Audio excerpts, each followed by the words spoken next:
શું તમે જાણો છો, ઘણા લોકો રોજ પૂજા કરે છે, દીવો પણ કરે છે, પણ એક નાની ભૂલના કારણે તેમની પૂજા ફળ આપતી જ નથી. ઘીનો દીવો કરવો કે તેલનો? માતાજી આગળ કયો દીવો કરવો જોઈએ અને કયો દીવો કરવાથી ઘરમાં સુખ શાંતિ આવે છે? આજના વિડીયોમાં હું તમને એવું રહસ્ય કહીશ જે સાંભળ્યા પછી તમે ક્યારેય ખોટી રીતે દીવો નહીં કરો.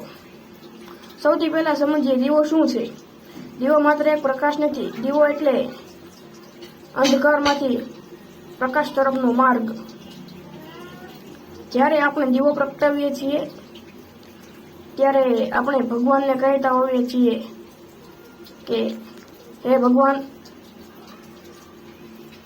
મારી જિંદગીમાં અજ્ઞાન દૂર કરો, પ્રકાશ આપો. આ કારણે જ દરેક પૂજામાં દીવો સૌથી મહત્વનો ભાગ છે. હવે વાત કરીએ ઘીના દીવા વિશે. શાસ્ત્રો પ્રમાણે ઘીનો દીવો સૌથી પવિત્ર માનવામાં આવે છે, કારણ કે ઘી સાત્વિક છે અને દેવતાઓને સૌથી પ્રિય છે. ઘરનું નકારાત્મક ઉર્જા દૂર કરે છે. ખાસ કરીને જો તમે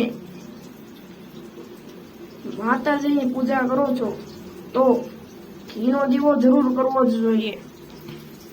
માન્યતા છે કે ઘીનો દીવો કરવાથી ઘરમાં ધન, શાંતિ અને સુખ સમૃદ્ધિ આવે છે. હવે ઘણા લોકો પૂછે છે કે તો તેલનો દીવો ખોટો છે? ના, બિલકુલ નહીં. તેલનો દીવો પણ ખૂબ મહત્વનો છે. ખાસ કરીને ભૈરવદેવ માટે તેલનો દીવો કરવો શ્રેષ્ઠ છે. તેલનો દીવો નકારાત્મક શક્તિ દૂર કરે છે, દુષ્ટ શક્તિઓથી બચાવે છે અને રક્ષા કરે છે. ખાસ કરીને શનિવારે તેલનો દીવો કરવાથી શનિ દોષ પણ ઓછો થાય છે. હવે સૌથી મહત્વનો સવાલ, માતાજી માટે કયો દીવો કરવો જરૂરી છે? તો ધ્યાનથી સાંભળજો મિત્રો. માતાજી માટે સૌથી શ્રેષ્ઠ છે ઘીનો દીવો, કારણ કે માતાજી સાત્વિક અને શક્તિ સ્વરૂપ છે. જો તમે રોજ માતાજી આગળ ઘીનો દીવો કરો છો તો તમારી ઈચ્છાઓ પૂરી થાય છે, મુશ્કેલીઓ દૂર થાય છે, માતાજી કૃપા વરસાવે છે. ખાસ કરીને નવરાત્રીમાં ઘીનો દીવો તો અનિવાર્ય છે. ઘણા લોકો આ ભૂલ કરે છે. દીવો કઈ દિશામાં રાખવો જોઈએ? પૂર્વ અથવા ઉત્તર દિશામાં દીવો રાખવો શ્રેષ્ઠ. દક્ષિણ તરફ દીવો ન રાખવો, કારણ કે આને અશુભ માનવામાં આવે છે. જો તમે આ એક નિયમ પાળી લેશો તો તમારી પૂજાનો પ્રભાવ બમણો થઈ જશે. હવે વાત કરીએ વાટી વિશે. કપાસની વાટી શ્રેષ્ઠ છે. 1 વાટી બરાબર સામાન્ય પૂજા, 2 વાટી બરાબર શુભ કાર્ય, 5 વાટી બરાબર ખાસ પૂજા.